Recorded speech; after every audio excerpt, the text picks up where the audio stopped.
चुमकी रानी हमके फसाली, तोर प्रेम जमुना केने गो तुई हमके डुबाली। फूलकुमारी चुमकी रानी हमके फसाली, तोर प्रेम जमुना केने गो तुई हमके डुबाली। ओई আমার ফুলকুমারী, ওই আমার চুমকি রানী,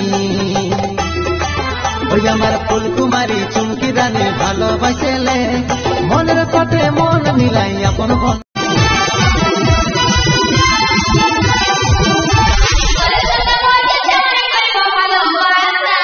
জীবনে মরণে আমার এই কত দুর্গা